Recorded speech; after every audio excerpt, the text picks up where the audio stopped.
Good afternoon. Today I'm going to be reviewing the Geya mechanical watch G78182.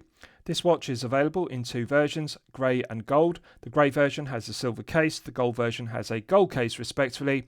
Of the two versions, I think this grey version is the best looking. Geya are a well-established microbrand. They were founded in China in 1993. This piece is available from GeyaWatches.com for $600 which is €511 respectively. This piece is clearly an homage to the Jacob & Co. Astronomia Tourbillon in white gold, which retails for $540,000. So firstly, let's look at the box that the watch comes in, and then I'll talk you through the specifications of the piece. So the watch comes in this limited gift box, which is a cardboard watch box which is protected by a cardboard sleeve. So on the front of the sleeve we have the Geya text logo, astronauts, and it says Space, Geya, Moments for Life. On the front it says Fly into Space. So one removes the cardboard sleeve from the limited gift box, and this is the large cardboard watch box itself. On the front of the lid it says Geya Moments for Life, which is the brand motto, and we also have this contrasting yellow flap which secures two stainless steel poppers, and the poppers are magnetic so they attract each other and snap shut with a nice positive click. On the left of the lid we have a ribbon which prevents it from opening too far. The underside of the lid we have Geya text logo in gilt and also in Mandarin, and inside the base the watch is protected by this piece of tracing paper which I'll take out and show you. So tracing paper says Fly into Space, and we also have Geya in English and also Mandarin. In the right hand portion there's a cutout which houses this plastic astronaut. Now I think that Geya should delete this because this is rather like a child's toy and it really doesn't enhance the piece. This is a mid-tier piece, so to clarify, mid-tier is mid-tier is €500 to €5,000 price point. So at €511, this piece is at the lower end of the mid-tier. One doesn't expect to see plastic child's toys included with mid-tier pieces. This really doesn't enhance the piece. They should delete it. Now, in the base of the watch box we have other cutouts. There's also a foam protective panel with a cutout, as you can see, which does a good job of protecting the watch and shipping from any damage. The base is fully upholstered with contrasting dark grey vinyl plastic, and as you can see there are three cutouts. Centre cutout has a lycra elasticated strip, and the left hand cutout houses the padded pillow cushion which the watch sits on. Padded pillow cushion is upholstered to a good standard with vinyl plastic in contrasting dark grey. So presentation is good, but however this gift box, which is a limited gift box, is excessive. Too much packaging. A cardboard watch box is disappointing for a mid-tier piece. I would like to see Geya reduce all this packaging and delete this plastic astronaut, which is like a child's toy, and simply use a genuine leather, or alternatively vinyl or PU leather watch roll, because that would be more appropriate for a mid-tier piece at €511. This is far too large and it's unnecessary to have this size of watch box made from cardboard. I think a plastic watch box which is vinyl or PU leather coated, or alternatively a watch roll, would be better. With regards to items that come with the piece, this is the plastic warranty card. Now, this is confusing because the warranty card on the front states 2-year international warranty, which is the industry standard for microbrand pieces in the mid-tier, €500 to €5,000 price point. It's confusing because on their website they state that this watch is covered by a 3-year international warranty. So which is it? 2 years international warranty as per the warranty card, or 3 years international warranty as per the website? Geya need to have consistency on this, because with a mid-tier piece between €500 and €5,000, it is very important to know, is the watch covered by a 2-year or 3-year international warranty? You can't have a contradiction on the website and the warranty card. It needs to be 2 years on the warranty card, 2 years on the website. On the reverse, there's space to fill in the retailer, date of purchase, model number and reference number of the piece. This is blank. There's room for improvement. I would like to see Geya improve this by stamping it with the retailer stamp, filling in the date of purchase and completing the warranty card in order to activate it. I'd also like clarification on whether it's a 2 or 3 year international warranty. One also gets this owner's instruction manual, clear concise diagrams. The instructions are in English and also bilingual. It's translated into Mandarin. However, this owner's instruction manual does not relate whatsoever to the dual movements used in this piece. So to clarify, this piece is dual movement. It has both a quartz movement and also a mechanical movement, which is manual wind. The two movements operate independently from each other. They're not connected. So on the left, we have a skeletonized dial with a minute and hour hand. That is the quartz movement. At the top of the piece we have a carousel which looks like a tourbillon, but it's not actually a tourbillon, it's a carousel which is mechanically driven. And at the base of the watch we have a blue globe, which is like the planet Earth, that also rotates. So the carousel at the top and the blue globe at the bottom both rotate. They are driven by the mechanical movement, which is manual wind. But on the left, the skeletonized dial with the hour and minute hand, they are quartz driven, which is driven by a battery. But however, this owner's instruction manual, although it does have clear, concise diagrams, as you can see, it doesn't bear any relation whatsoever to the dual movements used in this piece. This is simply for a three-hander watch with an hour, minute and second hand with the three crown positions 1, 2 and 3. So it details the operation of setting the date, setting the time, operating a quartz powered piece. But this does not relate to the movements used in this piece. Geya need to print an owner's instruction manual specifically relating to this piece, which they're calling the mechanical watch G78182. One also gets this Geya branded microfiber polishing cloth. I always think it's a nice touch to get a branded microfiber polishing cloth, irrespective of the price point of a piece. And one also gets this cardboard tag, which has the Geya text logo, both in English and Mandarin, in gilt. On the reverse, it has the full reference number of the piece. And lastly, one also gets this screwdriver, which is used for setting the time on the quartz movement. And I'll demonstrate how that's used. So, with regards to the specifications of the piece, we have a 46.4mm case diameter, we have a lug-to-lug measurement of 55.4mm, a thickness of 22mm and a lug width of 22mm. The genuine leather strap is black glossy finished and it's alligator pattern, and it tapers from 22mm at the lugs down to the buckle and tang. Solid 316L grade stainless steel buckle and tang, heavy gauge to it, and angular profile, no sharp edges, no burrs, and beautiful lustre to the brush satin finishing to the top side, underside and flanks, also engraved with a Geya text logo to a good standard. However, I'm going to be critical of it because you can see it's very thick, and this really is wholly inappropriate for a daily wear piece or a dress piece. So to clarify, this piece is clearly an homage to the Jacob & Co. Astronomia tourbillon in white gold, and it does have an appropriate black leather strap, which is glossy finished and alligator pattern, rather like a dress piece strap or a daily wear piece strap. So the strap is appropriate, but the buckle and tang isn't. This is the kind of heavy gauge of angular buckle and tang I would expect to see on a rubber strap fitted to a dive piece, not a daily wear piece, not a dress piece, and certainly not an homage to a Jacob & Co. Astronomia tourbillon. They need to reduce the proportions, the gauge, the thickness, the width, and the profiling of it, because it's far too large and it really doesn't look right on this alligator leather strap. We have a double dome sapphire crystal with clear AR coating on the underside, and the clear anti-reflective coating does an outstanding job of reducing the glare and the highly reflective nature of the double dome sapphire crystal. Very high dome profile to it, as per the original Astronomia tourbillon made by Jacob & Co. This is the tallest piece I have ever reviewed on my channel at 22mm. It's incredibly tall. It's a very thick piece due to the large dome of the double dome sapphire crystal. But having said that, it's very aesthetically pleasing, and it does look visually similar to the Jacob & Co. Astronomia tourbillon, which this is an homage to. On the left and the right hand flanks, we have cutouts in the flanks. The case is solid 316L grade stainless steel. So we have these large cutouts which are glazed with sapphire crystal on the left hand flank, and the right hand flank. Visually, again, it does look very similar to the Astronomia tourbillon, which this is an homage to. However, there's a notable difference between the two. The Jacob & Co. Astronomia original also has cutouts in between the lugs, and they're glazed with sapphire crystal on the 6 o'clock and the 12 o'clock side. On this piece, the G78182, it does not have those cutouts, so this is a clear production cost cutting measure. I'm not going to be overly critical of this because one has to be realistic, one has to be magnanimous about some production cost cutting measures in order to make this viable to retail at the €511 price point, but it's disappointing because this is an homage to the Astronomia, and it would look better if they had cutouts in between the lugs glazed with sapphire crystal as per the left hand and the right hand flanks. Would look more like the original, and I think they've missed an opportunity here by making it closer to the original.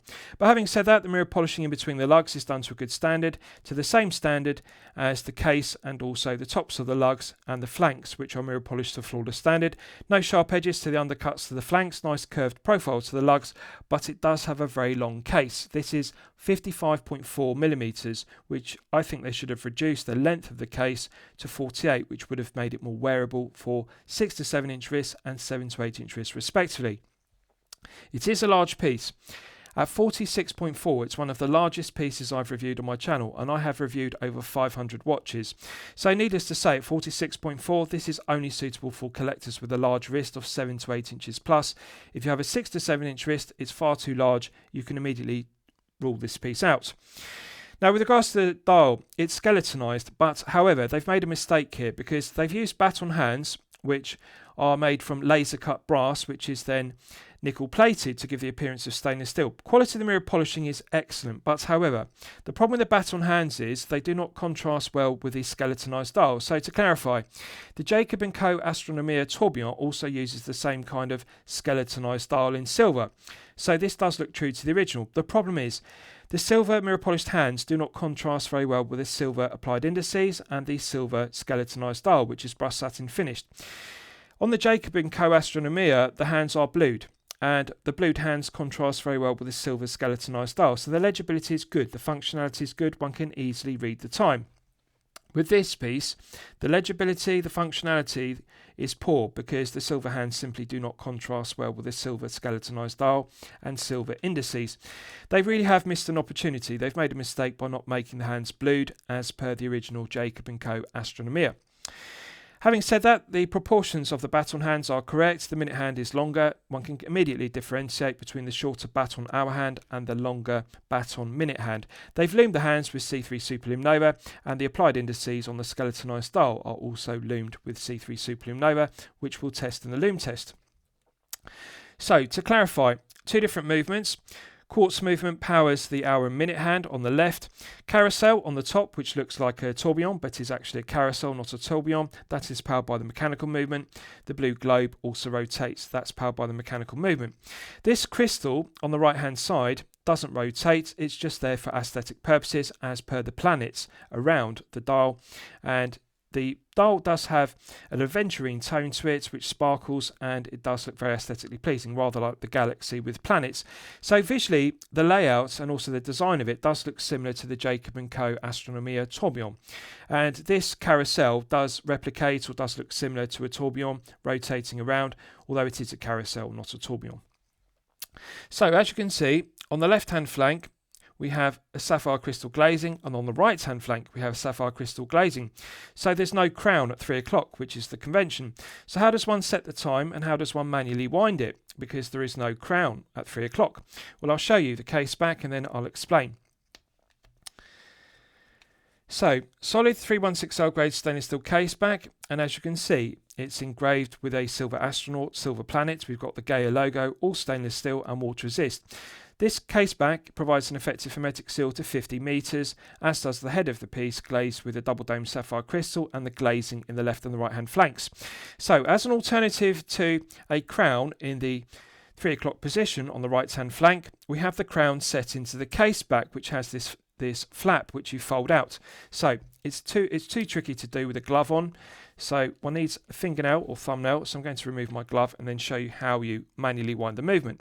So as you can see, there's a scallop or recess on the flap, so you engage your fingernail or thumbnail in the scallop or recess and you flick out this tab, and this is now the crown. The crown is recessed into the case back. So what you do is you get a grip of it with your index finger and thumb, rather like a crown at 3 o'clock, and you rotate it 40 full clockwise turns. And 40 full clockwise turns is enough to fully manually wind the mainspring. So it's not an automatic with a rotor, it doesn't have a micro rotor. You can't automatically wind the movement, the mechanical movement, by wearing the piece for 8 to 12 hours per day or putting on an automatic watch winder. You have to manually wind the movement using this crown in the case back. Now, you can only rotate it clockwise. You can rotate it anti-clockwise, but that has negligible winding effect. So in order to wind the mainspring, you have to grip it with your index finger and thumb and rotate it clockwise. Now it is fiddly because this flap folds back in, so you have to get good purchase on it. The reason why it's fiddly is not the proportions. You can get good purchase with your index finger and thumb on it to rotate it like so. But you have to continuously rotate it clockwise rather than bidirectionally. When you rotate it anti-clockwise, it doesn't wind the mainspring. You have to rotate it clockwise as per a crown at 3 o'clock. The problem I found is when you're manually winding, you can feel the tension in the mainspring building up, but the problem is when you let go of it, it tends to spin backwards anti-clockwise and unwind. So when you're manually winding the 40 full clockwise turns, it's fiddly because you've constantly got to keep pressure on it with either your thumb or your index finger, like so, to prevent it slipping backwards, because you can feel the tension building up in the mainspring, but you need to keep the tension on it. So what you need to do is keep rotating it 40 clockwise turns with your index finger and thumb, but don't allow it to flip back in and don't allow it to spin backwards. I have experimented with this, and in order to wind it, you need to keep winding it clockwise 40 turns. That's enough to fully wind it. Rotating it anti-clockwise and then clockwise doesn't work. You need to continuously rotate it clockwise in one direction only.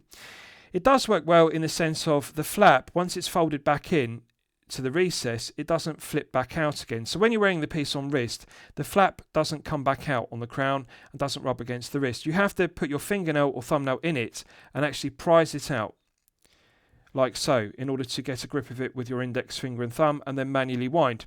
And when you push it back in, it doesn't flip back out again. So it's good. It is flat and recessed into the case, but the problem is it tends to spin back round if you don't keep a constant grip of it. It's fiddly. It is possible to rotate it 40 clockwise turns to fully manually wind it, but it needs patience and you need to persevere with it. It does take some getting used to become accustomed to it. Now, that's how you manually wind to power the mechanical movement driving the carousel, which looks like a tourbillon at the top, and the rotating blue globe at the bottom of the watch. That powers the mechanical movement, and the quartz movement is powered by a battery. Now, I can't tell you what the battery life is of the quartz movement powering the hour and minute hand because Geya don't put any specifications of the movements on their website. It's unknown.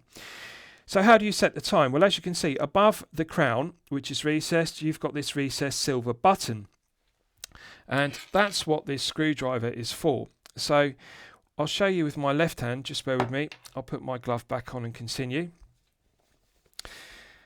Collectors sometimes comment on my videos, why do I wear gloves? Because I appreciate it looks pretentious when you're handling a low tier piece costing below €100. You're not handling a precious watch. It's not a piece which is being auctioned at an auction house as per a high tier or vintage piece. The reason why I wear gloves in my reviews is for two reasons. It helps the camera autofocus, but the other reason is it prevents smudges and smudges and fingerprints on the polished surfaces and sapphire crystal when handling a piece. So I appreciate it looks pretentious, but that's why I wear gloves.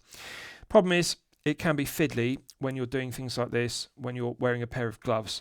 So what I'm going to do is I'll hold it with my right hand and I'll press the button in with my left. So what you do is you take this screwdriver, you engage it in the dimple in the button. And just bear with me and I'll do it on camera. So when you press it in and hold it in, you can see the minute hand, which is a baton minute hand, is now cycling through the 12 hours. Now it's laborious, and what I mean is it takes time because unlike conventional time setting on a quartz movement where you pull out a crown and hack the movement and then you're in the time setting position, you can't do that with this. You have to press in this dimple in the stainless steel button in the case back, and you can see the baton minute hand is now sweeping around the skeletonized dial. So you have to wait for the hour hand to cycle through the 12 hours, and it takes some time, as you can see. So you need to be careful not to go too far because you can't go backwards. You can only press in the button and hold it and then cycle through. If you go too far with the minute and the hour hand, you have to cycle through again another 12 hours. Now, once you get close to where you want it, you can pulse it. So you can press it in like so. Just bear with me, I'll tilt the piece so you can see it better. Just bear with me, I'll get it to stop. Right, I'll engage it again and I'll show you what I'm talking about with regards to pulsing it. So once you get it close to the time you want, you can press it in pulses like so. It clicks. So you can press it in and pulse the minute hand to get it to stop where you want it to. But as you can see, if you press it too hard, it then sweeps around through the 12 hours. So it takes some getting used to. It's fiddly, that's the truth of it. It's fiddly to set the minute hand, fiddly to set the hour hand. You do get used to it with practice, but you've got to get used to the touch of it. It's delicate. So pressing it in lightly, just bear with me, I'll get the camera to focus on it. Pressing it in lightly with pulses, you can advance it by the minute, as you can see.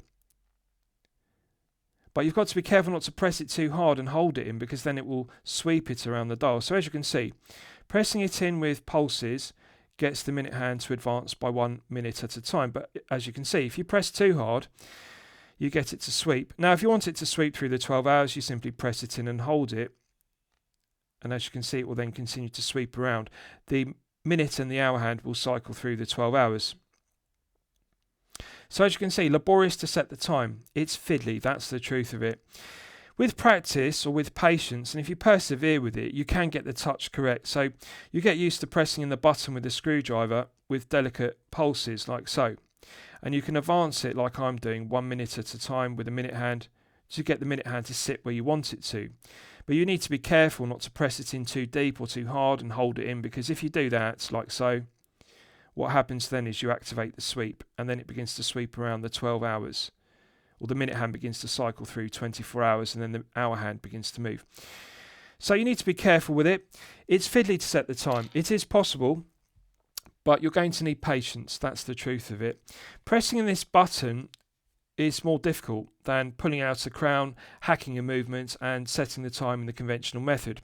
So the truth is, it's fiddly to manually wind with this flap you need to pull out, because you need to get good purchase of it, and you need to hold it constantly when you're rotating it clockwise only without allowing it to spin backwards.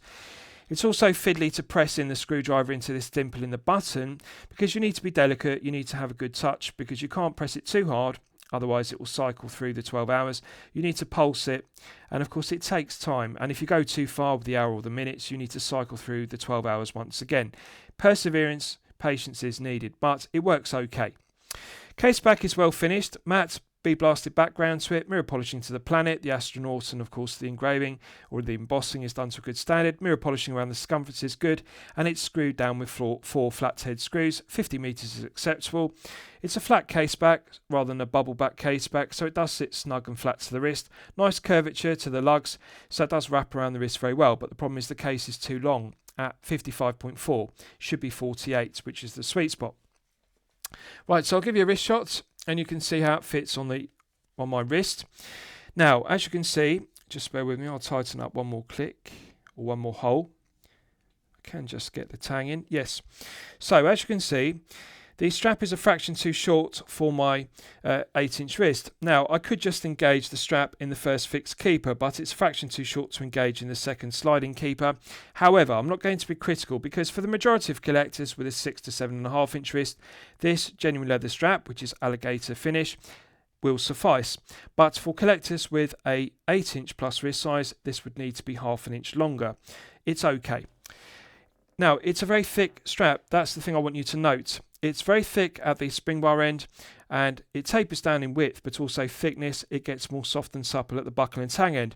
I am confident with daily wear it will break in and become more soft and supple, but when it's new like this, it does feel very stiff at the spring bar end. It's a very thick strap.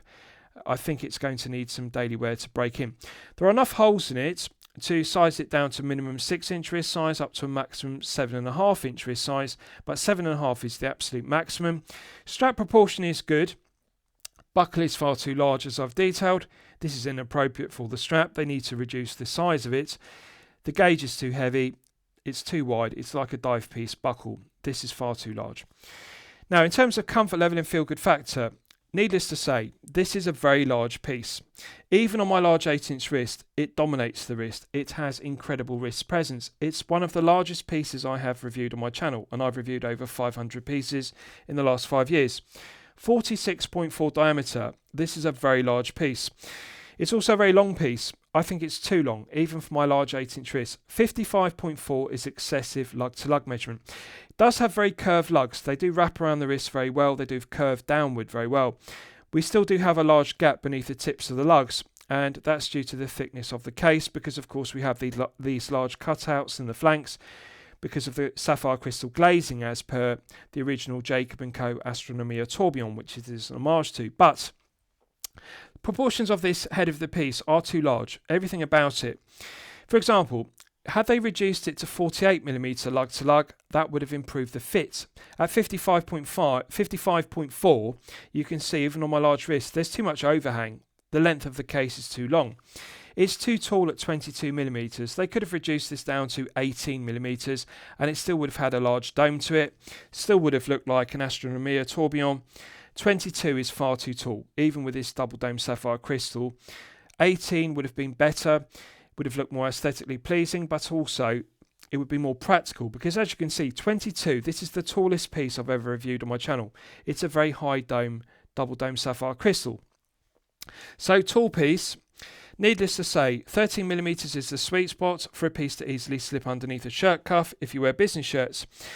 At 22, this is not going to fit underneath a shirt cuff, so therefore it's not really practical for a daily wear piece or a dress piece because you can't slip it underneath a shirt cuff. It's going to be permanently on show. 22 is very tall, does look and feel top heavy. Although it does lack heft, it's surprisingly lightweight. This is only 99 grams. Now, bearing in mind it's a large piece at 46.4 head of the piece by 55.4 long, with a 22mm lug width, I would expect this to be in excess of 120 grams on the leather strap because 46.4 is a very large piece and it does have a very thick, tall double dome sapphire crystal which adds some heft to it. I would expect this to be 120 grams. It is only 99, so it does lack heft, but the truth is feel good factor and comfort level are diminished, not by the heft of the piece, but by the proportions. 22 is far too tall on wrist, and also it's far too long. The lug to lug is the main disappointment. 55.4 is far too long. They should have reduced this to a 40 or a 41mm case diameter, made it 18mm tall, made the lug to lug the sweet spot of 48, because 48 lug to lug, I often refer to it as the sweet spot. 48mm lug to lug fits all wrist sizes, 6 to 7 inch and 7 to 8 inch wrists respectively. 55.4 does not fit any wrist size, even on my large 8-inch wrist. You can see the problem. The lugs are far too long and there's overhang. There's a gap beneath the tips of the lugs. They are too large. There's too much meat on the lugs. And the other problem is the lug width is too wide. 22 is too wide, even on this 46.4 diameter piece. 20mm lug width would look far better. If this were a 40 or 41mm diameter with a 20mm lug width and a 20 to 16 taper on the strap with a smaller buckle and tang, this would look far more aesthetically pleasing. Comfort level would be enhanced, feel good factor would be enhanced. If you appreciate the Jacob & Co. Astronomia tourbillon, which this is an homage to, of course, you're going to appreciate this piece. It's an artistic piece. It does do a good job of being an homage to the Astronomia tourbillon. Proportions just are too large. They've scaled it up too large, 46.4 by 55.4. This would look so much better if it were 40mm diameter by 48mm lug to lug with a 20 lug width and a 20 to 16 taper. Strap looks okay proportioned, buckle is too large.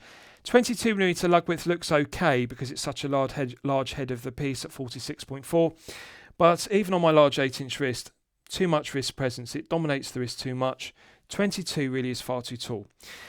It is finished well, the case is finished well, the bezel is finished well, and of course the double dome sapphire crystal has excellent clarity, does do a good job of displaying the skeletonized dial and also the carousel and the rotating blue globe, so it does look good, does visually look very similar to an Astronomia tourbillon, but just too large.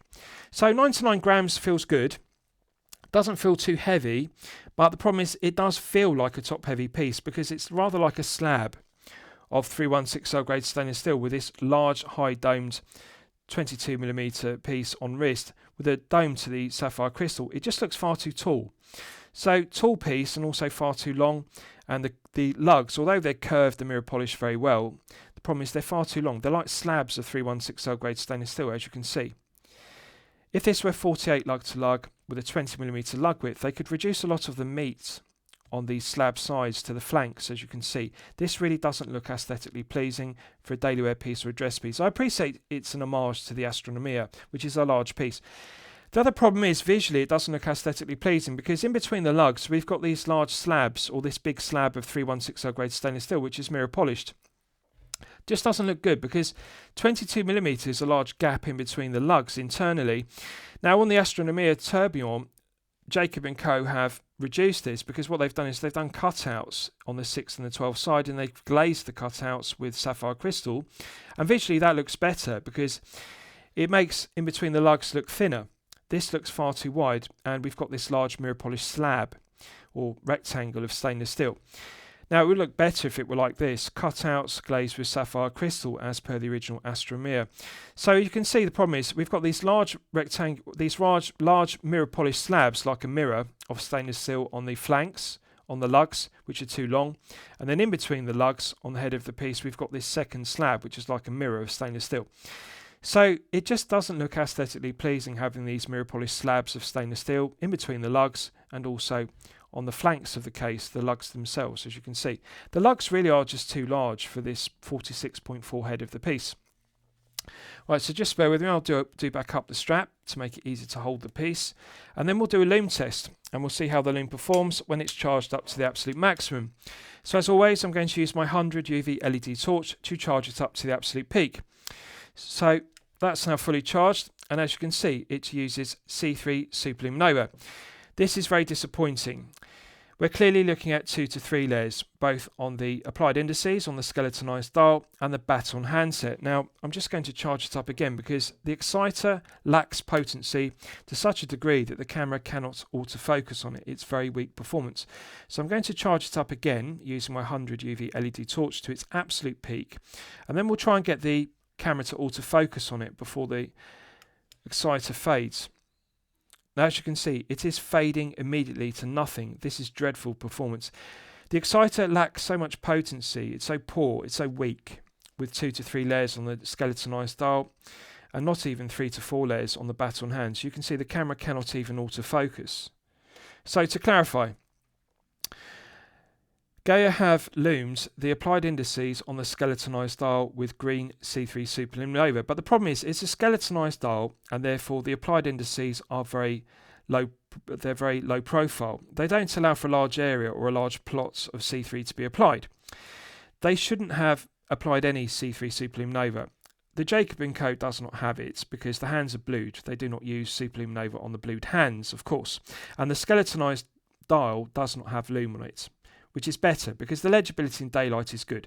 This is not a dive piece, it's a daily wear piece or a dress piece, therefore it doesn't need C3 superluminova on the skeletonized dial or the baton handset. They should have just used blued hands. Now, when I'm shining the torch, the LED torch on it, you can see the C3 superluminova on the baton hands, the exciter is potent, but as soon as I remove it, it immediately fades to nothing.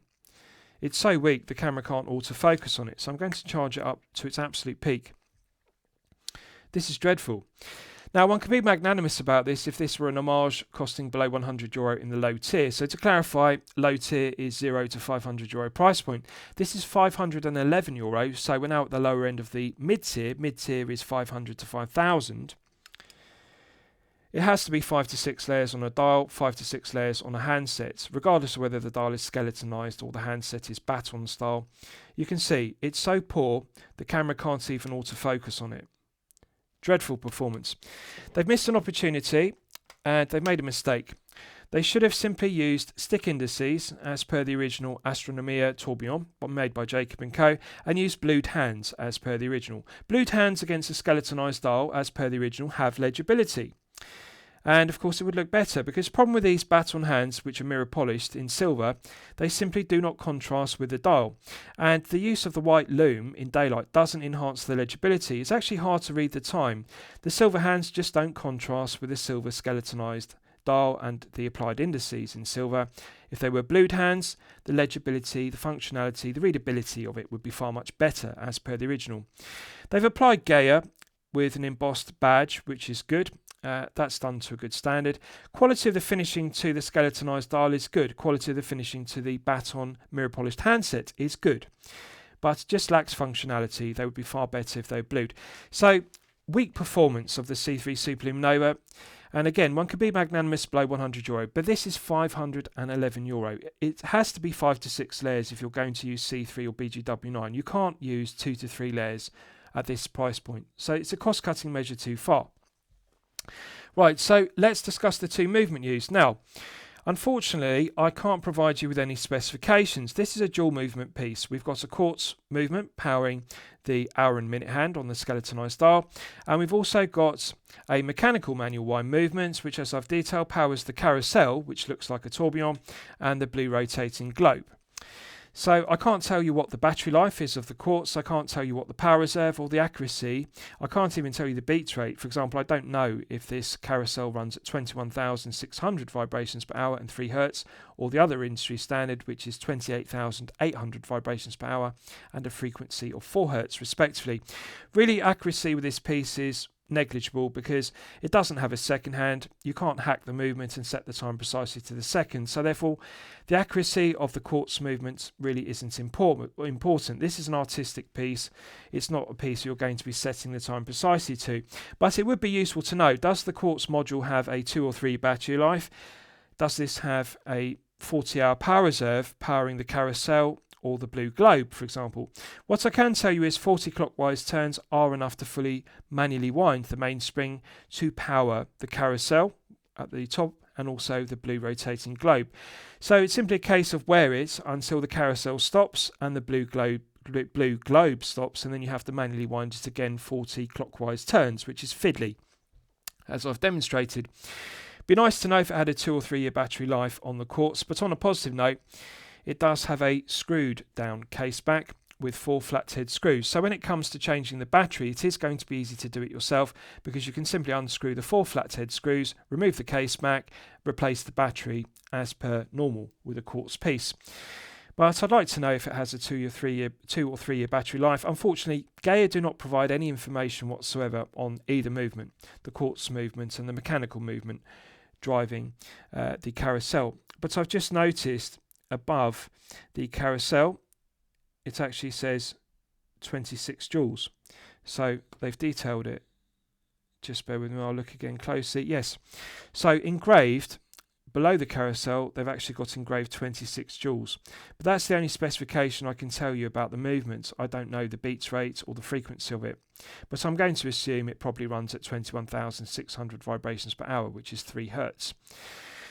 So, last I'll summarise the piece. What do I think of it overall? Well, when I'm considering reviewing a watch on my channel, the watch should meet 2 criteria. It should be both excellent quality and excellent value at the respective price point. So, $600 US, which is €511, makes this a mid-tier piece. So, to clarify, low tier is €0 to €500 price point, mid-tier is €500 to €5,000. So, at €511, it's just at the low point of the mid-tier. I'm going to declare it okay quality and I'm going to declare it poor value. The reason why I say it is poor value is because this does face some stiff competition by other mid-tier micro brands between €500 and €5,000. The problem with this piece is the C3 Superluminova is dreadful. It's 2 to 3 layers. They should have blued the hands as per the original. The build quality, quality control, finishing and materials are good. It is a good homage to the Jacob & Co. Astronomia tourbillon in white gold. So visually it does look like it. Proportions are too large. 22mm is too thick. The lug to lug is far too long, 55.4. The lug width is too wide at 22. They should have made this in a 40mm by 48mm lug to lug with a 20mm lug width and reduced the thickness to a maximum of 18mm. That would have made it far more wearable, even for large 7 to 8 inch plus wrist sizes. As it stands, the piece is far too large. The other problem is the movements, because we don't know the reliability, we don't know the accuracy, and we don't know the durability because these are unproven. We don't know the battery life of the quartz, and we don't know the power reserve or the accuracy or the frequency of the movements. The only thing we know is it's 26 joules. So, to clarify, it's an unproven mechanical movement and it's an unproven quartz movement that Geya are using, and therefore I can't back it. So I can't say that this has been in service since 2020, it's got 5 years of service, and therefore, yes, it's a reliable, well-proven workhorse mechanical movement, which is manual wind. It's a reliable, well-proven quartz movement, which is battery-powered. I can't do that. And I really need to back a movement, regardless of whether it's quartz or mechanical, in order to say to you this is excellent quality and excellent value at the respective price point. I can't do that with unproven movements like this. This is new. So this downgrades it. I'm going to say it's okay quality, but I'm going to say the value is poor. It's expensive at €511. They need to reduce this to circa €300 or below in order to make it okay quality and okay value. So I'm going to recommend it to you for consideration, but bear in mind the shortcomings with regards to the loom. It's fiddly to set the time and it's fiddly to manually wind, as I've detailed, and it is a very large piece. So I hope you've enjoyed my review of the Geya mechanical watch G78182. Please feel free to post your own comments below the video. Thank you for watching.